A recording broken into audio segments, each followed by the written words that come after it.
Picture this. A drag racer walks into the pits with wheelie bars that have springs on them. Big, obvious, unmistakable springs. And every single person who sees them laughs. They point. They crack jokes. One guy asks if he's building a lowrider instead of a race car.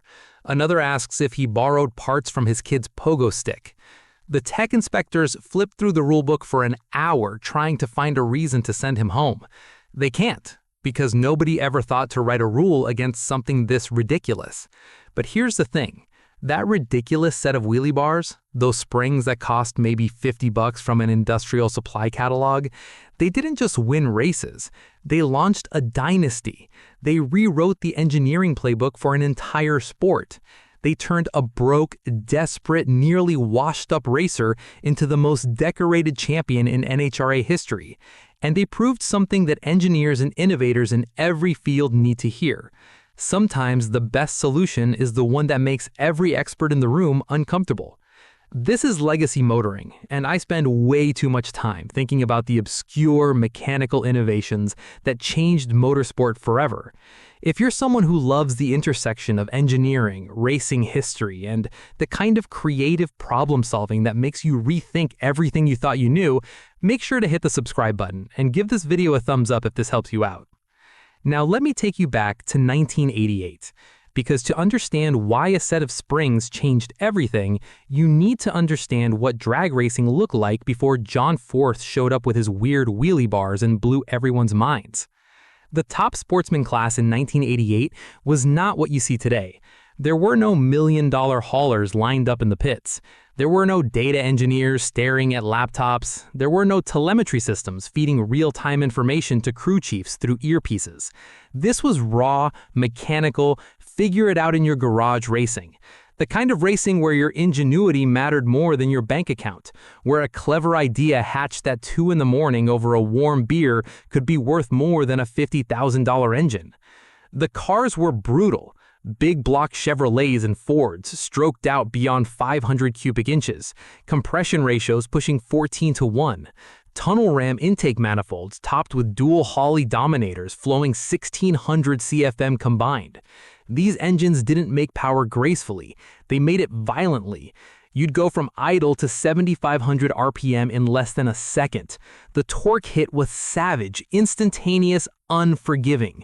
When you dumped the clutch on one of these things, physics took over, and physics did not care about your feelings. Two things could happen at launch, and neither one was great.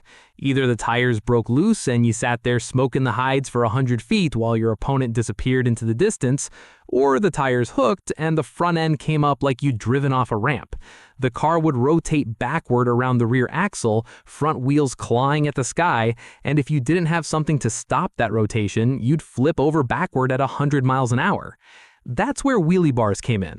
The concept was simple. Two steel bars extending from the rear of the chassis, angled down toward the ground with small wheels on the ends.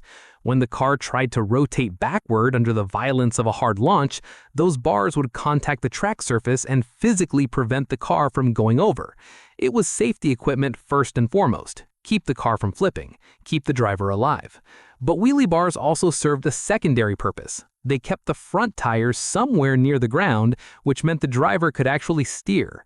In a sport where you're accelerating from 0 to over 160 miles per hour in a quarter mile, being able to point the car in the right direction is, kind of important. Every serious drag racer in 1988 ran wheelie bars. They were as standard as a roll cage or a fire suit. And every single one of those wheelie bars was rigid, solid steel. No flex, no give, no compliance whatsoever. When they hit the ground, they hit hard, and they stopped all rearward rotation immediately. That was the whole point. That was what wheelie bars did. Everyone knew this. Everyone accepted this. And here's what most people don't realize. Everyone was wrong. See, rigid wheelie bars solved one problem but created two others.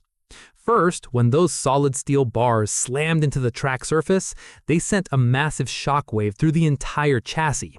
This impact upset the rear tire contact patch at the exact moment you needed maximum traction. Think about it. You're trying to put 700 or 800 horsepower to the ground through 2 strips of rubber, and right at the critical moment of launch, you're sending a jolt through the frame that momentarily unloads those tires.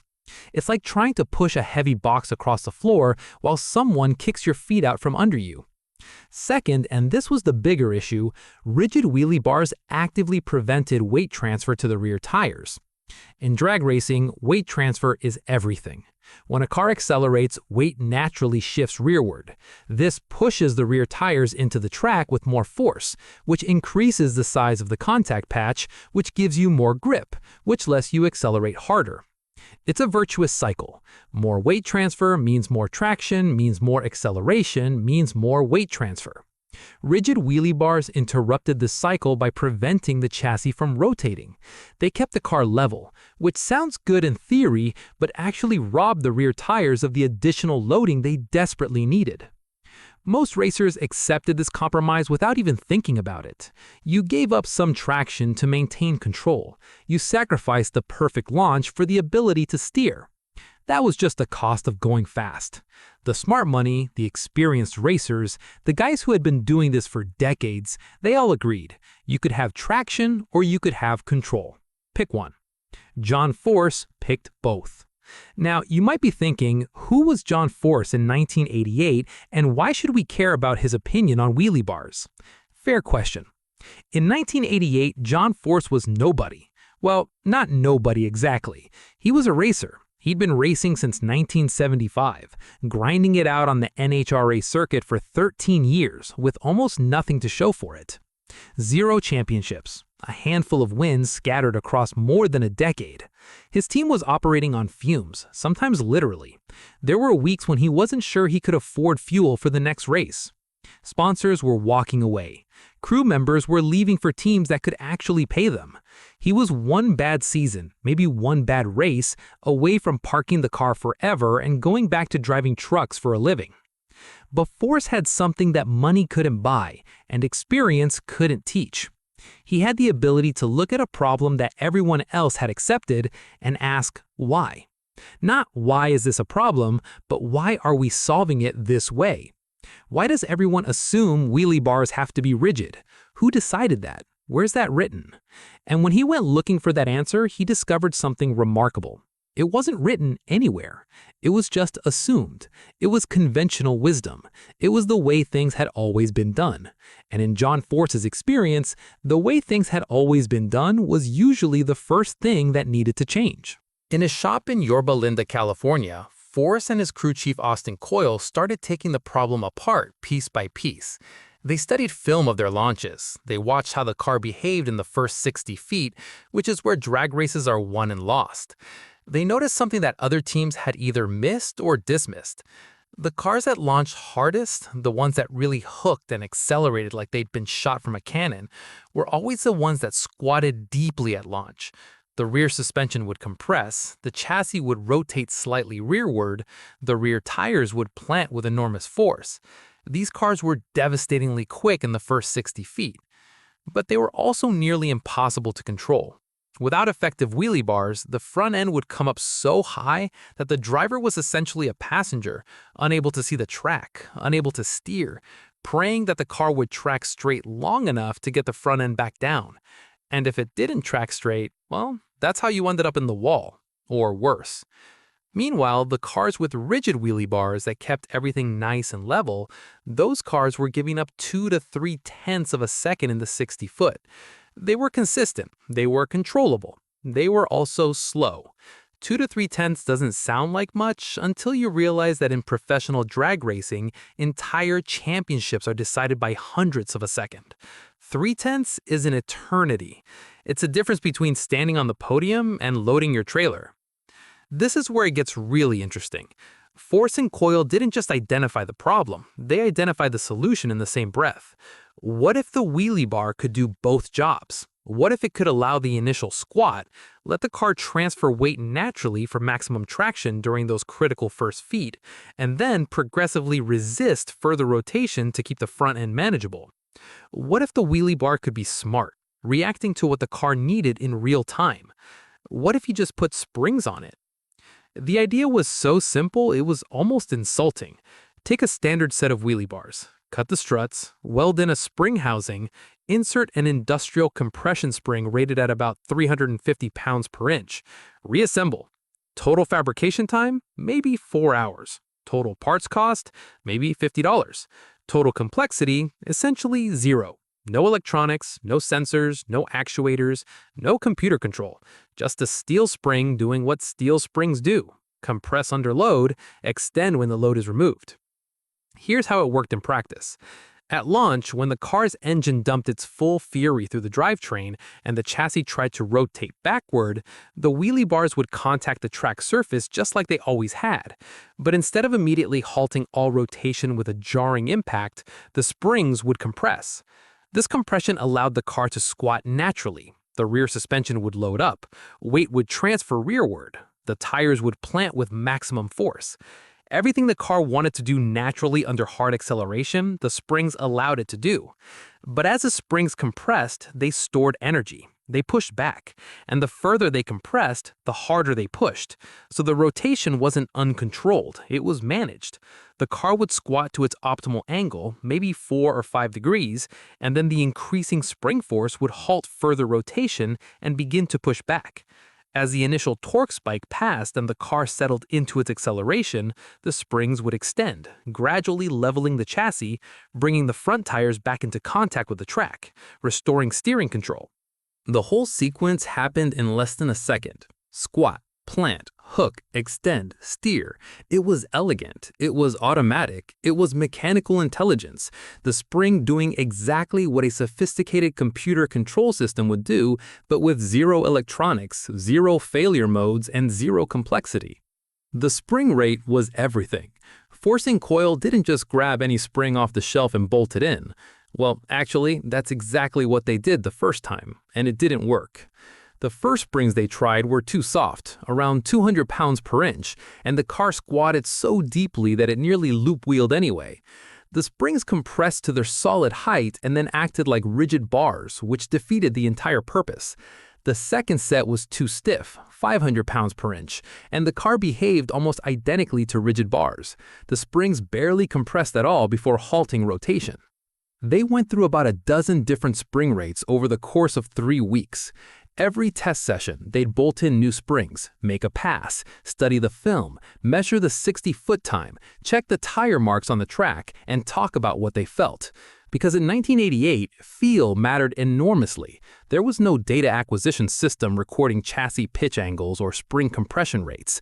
There was a driver sitting in the car telling his crew chief what happened, and a crew chief crawling under the car looking at marks on the wheelie bar wheels.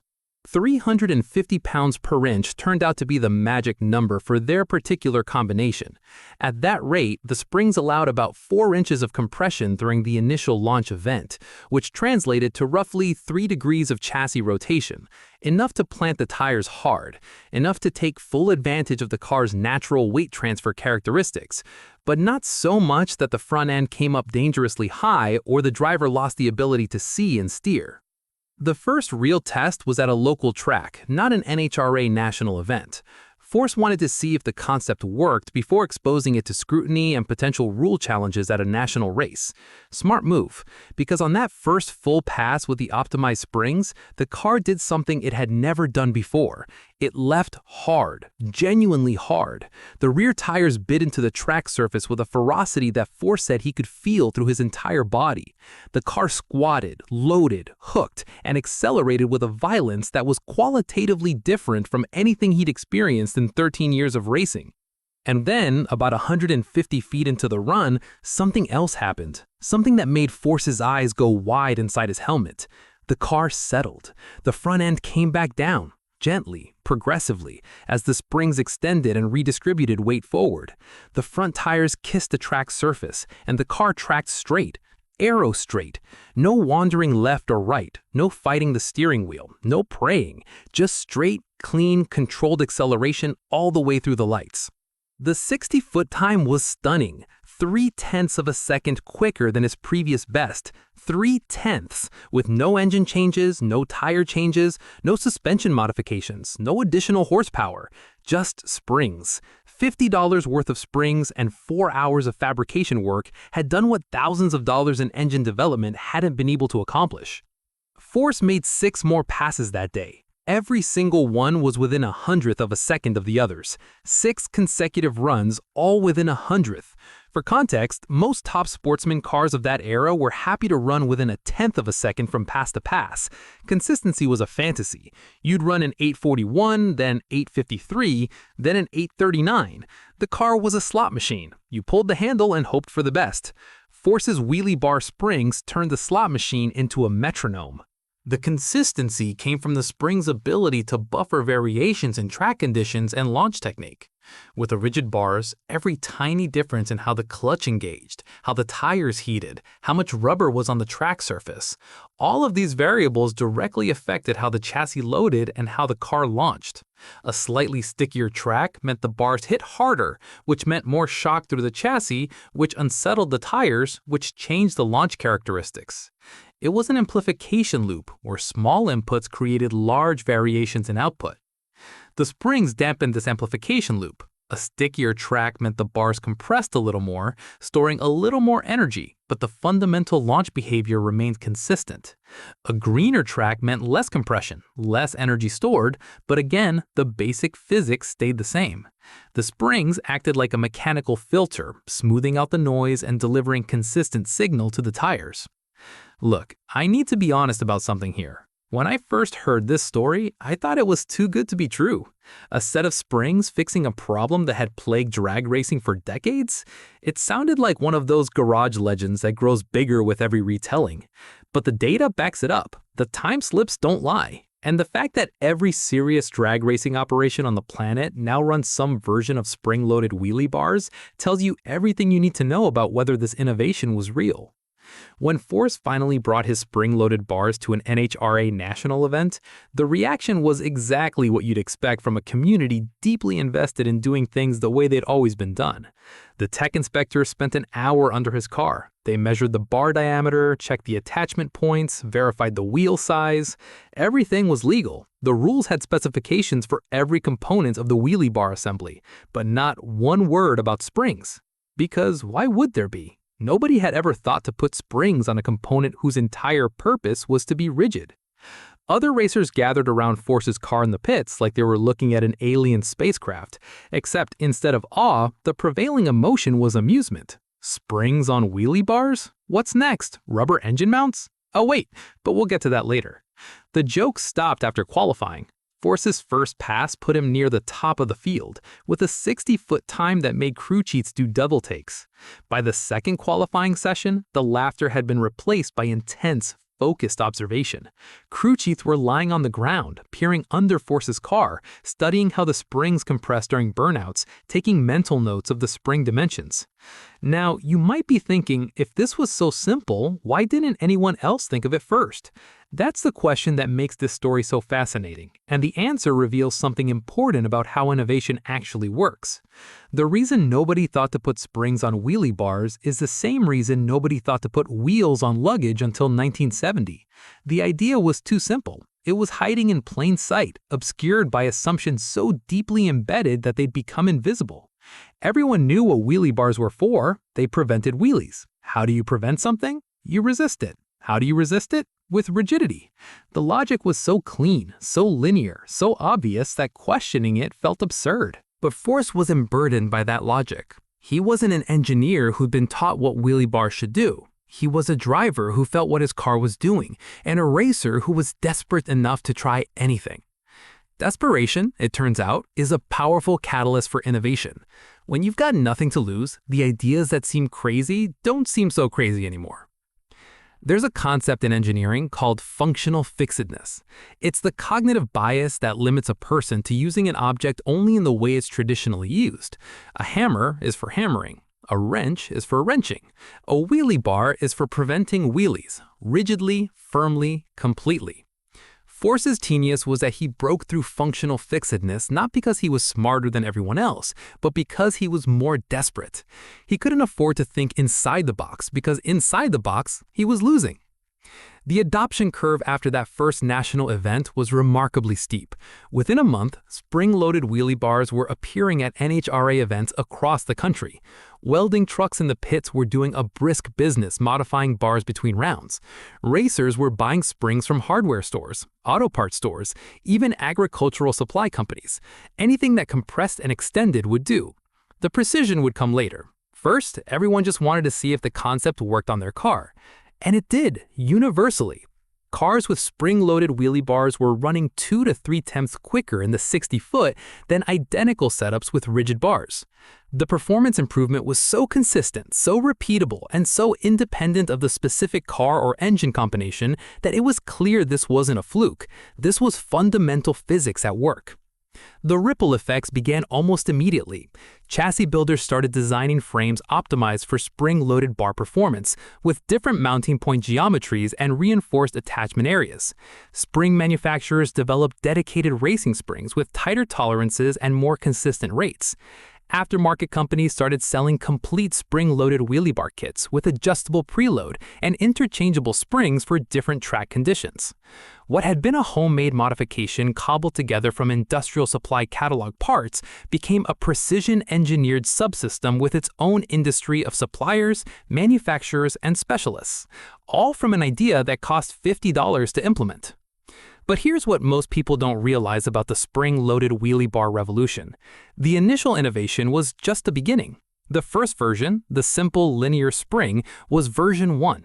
Force and Coil were already working on version 2 before the rest of the field had finished copying version 1. They had noticed something during their extensive testing that the simple linear spring couldn't fully address. A spring with a constant rate, meaning it pushed back with the same proportion of force per inch of compression regardless of how much it was compressed, was a compromise. At launch, when the initial torque hit was most violent and you wanted maximum chassis rotation for weight transfer, you wanted a soft spring. Let the car squat deeply. Let the tires plant. Let physics do its thing. But as the car accelerated down the track and speeds climbed past 100 miles per hour, that same soft spring allowed too much chassis movement. High-speed aerodynamic loads would push the car around, and the soft springs couldn't control the resulting oscillations. The car would develop a weave, subtle but measurable, that scrubbed speed and upset tire contact. Conversely, a stiff spring that controlled high-speed behavior would be too resistant at launch, limiting the squat and sacrificing traction. You were right back to the original compromise, just at a different point on the performance curve. The solution was progressive rate springs. These are springs wound with a variable pitch, meaning the gaps between the coils aren't uniform. At the beginning of compression, when only the widely spaced coils are active, the rate is soft. As compression increases, the more tightly wound coils begin to contact each other and become inactive, effectively shortening the spring and increasing its rate. The result is a spring that starts soft and gets progressively stiffer as it compresses. For force's application, this meant the wheelie bars would offer minimal resistance at launch, allowing deep, traction-maximizing squat. As the car accelerated and the spring compressed further due to aerodynamic loading and continued weight transfer, the rate would increase, providing firm control of chassis movement. The car would get exactly what it needed at every point in the run, automatically, mechanically, without any electronic intervention. The engineering challenge was calculating the correct progressive rate profile. Unlike a linear spring where you just specify a single number, 350 pounds per inch, a progressive spring required specifying an initial rate, a final rate, and the transition curve between them. Get the transition wrong and the car would behave unpredictably, squatting normally at launch, but then suddenly stiffening at an awkward point in the acceleration curve. The driver would feel a hitch, a momentary hesitation in the chassis behavior that could upset the tires and cost time. Force and Coil spent hundreds of passes refining their progressive spring design. They started with an initial rate of around 250 pounds per inch, transitioning to roughly 450 pounds per inch at full compression. The transition was designed to begin at about 2 inches of compression, which corresponded to the point in the run where the car was passing through 60 miles per hour, and the initial torque spike was settling into sustained acceleration. The results were immediately apparent. The car launched even harder than with linear springs because the softer initial rate allowed even deeper squat. But at speed, the car was rock solid. The weave disappeared. Handling became predictable, and elapsed times dropped another tenth, which in drag racing is the difference between good and dominant. Force kept the progressive springs hidden under custom fabricated covers for as long as he could. He knew that the moment other teams saw variable pitch springs on his wheelie bars, they'd reverse engineer the concept within days. His advantage was temporal. He needed to win as many races as possible before the secret got out. It lasted 3 races. By the 4th event, other crew chiefs had noticed that Force's car behaved differently than cars running standard linear springs. It squatted deeper at launch but was more stable at speed. Something was different about the springs. Somebody got a close enough look, saw the variable pitch coils, and the cat was out of the bag. By the end of 1989, progressive rate springs were the new standard. Just as linear springs had replaced rigid bars, progressive springs replaced linear springs. The performance plateau had shifted upward again, and Force was already thinking about what came next. What came next was hydraulic damping. Force realized that springs alone, even progressive ones, had a limitation. They stored and released energy without dissipating it. When the springs compressed at launch, they stored potential energy. When they extended during the run, they released that energy as kinetic energy, pushing back against the chassis. This pushback could create an oscillation, a bouncing effect, where the chassis would squat again, rebound again, each cycle smaller than the last, but still present and still costing performance. The solution was to add damping to the system, just like a shock absorber on a road car. By combining the progressive spring with a hydraulic damper, Force could control not just how much the chassis rotated, but how quickly it rotated and how smoothly it returned to its neutral position. The damper absorbed the energy that the spring would otherwise release, preventing oscillation and delivering a single, clean, controlled chassis movement. This was a more complex modification than the original springs, requiring machined hydraulic cylinders, precision valving, and careful tuning of damping rates. But the principle was the same. Use passive mechanical components to create intelligent chassis behavior without electronic control. The hydraulic damped progressive spring wheelie bar was the state-of-the-art by 1991, the year Force won his first NHRA championship. And it's worth pausing here to appreciate the trajectory. In 1988, Force was broke, winless, and considering retirement. 3 years later, he was champion. The primary differentiator wasn't the bigger engine or a better driver or more money. It was a set of wheelie bars that everyone had laughed at. The broader impact on drag racing engineering cannot be overstated. Force's wheelie bar innovation didn't just improve launch performance, it changed how the entire community thought about car dynamics. Before the spring-loaded bars, most racers viewed their cars as static systems. You set up the suspension, bolted in the engine, set the clutch, and hoped everything worked together. If it did, great. If it didn't, you changed something and tried again. There was very little understanding of how different systems interacted dynamically during the run. The spring-loaded wheelie bird forced everyone to think dynamically. How does the chassis move during launch? How does that movement affect tire loading? How does tire loading affect traction? How does traction affect acceleration? How does acceleration affect chassis movement? It was a closed-loop system, and understanding it required thinking about the car as a dynamic, interconnected machine rather than a collection of static components. This shift in thinking led to innovations in other areas. Teams started experimenting with progressive rate suspension springs, recognizing that the same principles Force applied to wheelie bars could improve primary suspension performance. Engine mounting systems were redesigned to manage the reaction torque of the engine more effectively.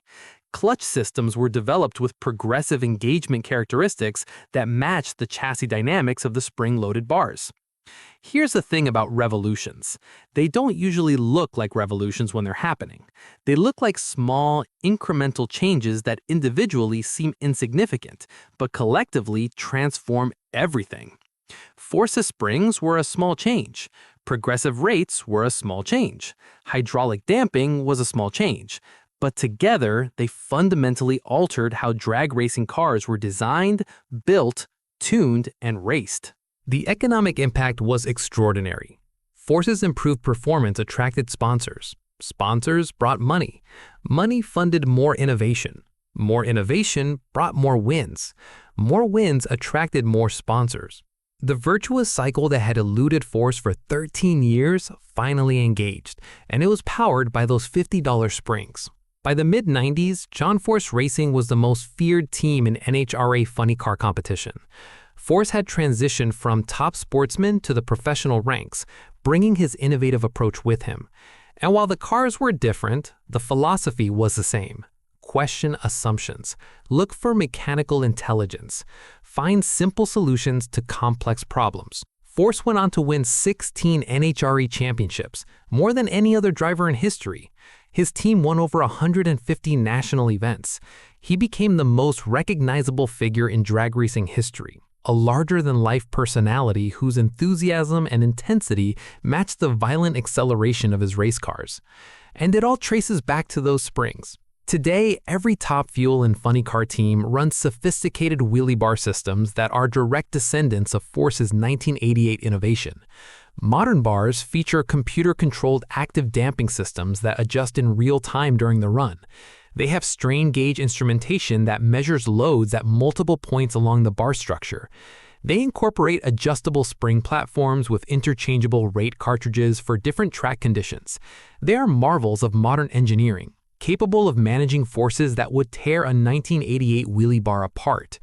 But strip away all the technology, all the sensors, all the computer control, and the fundamental principle is exactly what Force discovered in his garage 35 years ago.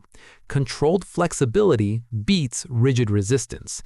Allow the car to do what it wants to do naturally, but manage how much and how quickly it does it. The story of John Force's spring-loaded wheelie bars is ultimately a story about innovation itself, about how breakthroughs happen not in laboratories or research centers, but in garages and workshops where desperate people are trying to solve immediate problems, about how the simplest ideas are often the most powerful, precisely because they're so simple that everyone overlooks them, about how expertise can become a prison if you let it, trapping you in assumptions that feel like facts, and about how sometimes the person who changes everything is the person who has nothing left to lose. What's your take on this story? Have you ever seen an innovation that seemed completely wrong but turned out to be exactly right? Drop a comment below and let me know. I read every single one, and some of the best stories I've ever heard have come from you guys sharing your own experiences with counterintuitive solutions. And if you enjoyed this deep dive into the engineering that changed drag racing forever, make sure to subscribe and hit that notification bell. We've got more stories coming about innovations that seemed insane until they worked. And I promise you, some of them are even wilder than springs on a wheelie bar. Until next time, keep questioning what everyone knows to be true, because what everyone knows isn't always what's actually correct.